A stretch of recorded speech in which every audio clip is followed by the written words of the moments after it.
Inaasang papalo sa 40,000 katao ang daragsa sa NAIA Terminal 3 ngayong araw at ang ibang pasahero naman, inirereklamo po yung pagtaas umano ng presyo ng pasahe. Nakatutok si Victoria Tulat. Nanghihinayang si Vicky. Dapat kasi nasa Davao City na sila ng kanyang asawa ngayon. Pero dahil hindi siya nakapagdala ng ID kahapon, hindi siya pinasakay ng eroplano. Napilitan siyang umuwi sa Nueva Ecija para kumuha ng ID at ipareschedule ang kanyang flight ngayong araw. Hindi namin alam.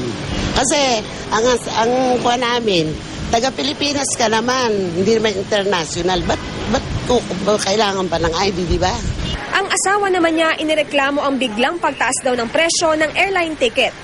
February 14 lang ito nung taon na ito, 3,200 lang 3,200. Ngayon dalawa kami, 11,000. So almost 5,500. Ayon sa pamunuan ng NAIA, tumataas talaga ang presyo ng airline ticket kapag Semana Santa dahil sa taas ng demand. Aprobado naman daw ng Civil Aeronautics Board ang anumang taas presyo.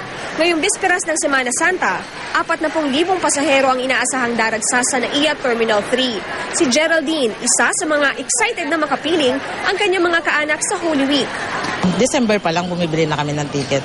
At saka yung spiritual commitment ng pamilya.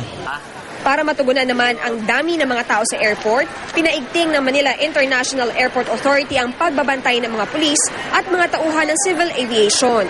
Ipinagbabawal ang pagdadala ng bala ng baril, liquid materials na mahigit 100 milliliters, mga matutulis na bagay at mga madaling mag-apoy. Kung maaari, travel light and then dumating na maaga sa airport.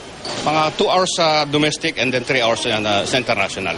Victoria Tulad, Nakatutok, 24 Oras.